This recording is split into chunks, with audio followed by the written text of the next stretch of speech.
নির্বাচিত সরকারকে হটিয়ে মিশরের ক্ষমতা দখল করে নিয়েছিলেন সেনা কর্মকর্তা আবদেল ফাত্তাহ আল সিসি। জোর করে ক্ষমতায় বসে দেশের অর্থনীতিতেও ধস নামিয়ে দিয়েছেন তিনি। এখন অর্থনীতি চাঙা করতে বিদেশি বিনিয়োগ টানতে চাইছে মিশর, আর এজন্য কিছু অজনপ্রিয় পদক্ষেপ নিয়েছেন সিসি। তবে সাম্প্রতিক সময়ে মিশরের কিছু বিপজ্জনক পদক্ষেপে দেশটির কিছু অঞ্চল হারানোর উপক্রম হয়েছে। মিশরের সরকারি সূত্র জানিয়েছে, দেশটির কেন্দ্রীয় ব্যাংকে বিপুল পরিমাণ অর্থ মজুত রেখেছে সৌদি আরব।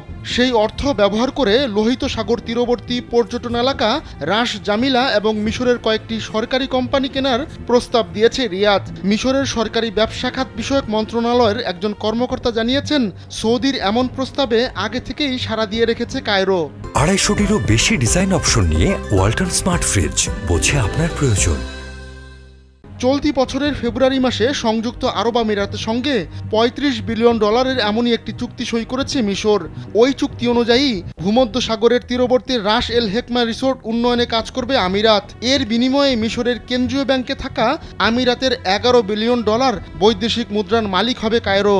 সৌদির কাছ থেকেও একইভাবে বৈদেশিক মুদ্রা পাবে মিশর। মিশরের কেন্দ্রীয় ব্যাংকে সৌদি আরবের প্রায় $10.3 বিলিয়ন জমা রয়েছে। এই অর্থ দিয়ে রাস জামিলার উন্নয়নের পাশাপাশি মিশরের শিক্ষামূলক প্রতিষ্ঠান, সেরা এডুকেশন এবং আবাসন, উন্নয়ন, স্বাস্থ্য, এনার্জি, ইলেকট্রিসিটি, ফাইন্যান্সিয়াল সার্ভিসেস এবং খাদ্য খাতের বিভিন্ন প্রতিষ্ঠান কিনতে চায় রিয়াদ।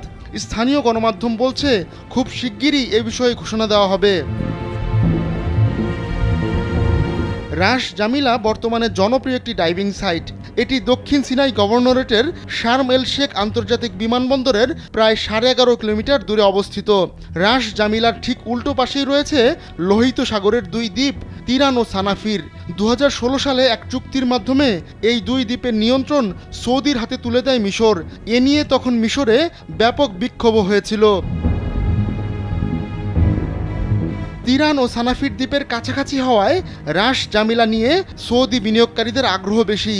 আবার সৌদি মেগা প্রজেক্ট নিয়মের জন্য হলেও রাস জামিলা দরকার রিয়াদের। গেল ফেব্রুয়ারি মাসে মিশরের সরকারি ব্যবসা খাতের মন্ত্রী মাহমুদ এসমাত জানান, তার সরকার রাস জামিলায় বিদেশি বিনিয়োগ পাবার চেষ্টা করছে। মিশরীয় এই মন্ত্রীর ভাষায় প্রায় 8,60,000 স্কোয়ার মিটারের রাস জামিলার কৌশলগত মূল্য রয়েছে। নতুন প্রশাসনিক রাজধানী নির্মাণের মতো মেগা প্রজেক্ট সহ অস্ত্র চুক্তির কারণে বিপুল ঋণের বোঝার নিচে চাপা পড়েছে মিশর। এত কোটি কোটি ডলার ঋণের দায় মেটাতে দেশটিকে আন্তর্জাতিক মুদ্রা তহবিল IMF এর দ্বারস্থ হতে হয়। তাতেও খুব একটা কাজ না হওয়ায় অর্থনৈতিক সংকট কাটাতে 2018 সাল থেকে পারস্য উপসাগরীয় দেশগুলোর কাছে রাষ্ট্রীয় সম্পদ বিক্রি করছে মিশর। আহমদুল্লাহ শিকদার, কালবেলা ডেস্ক।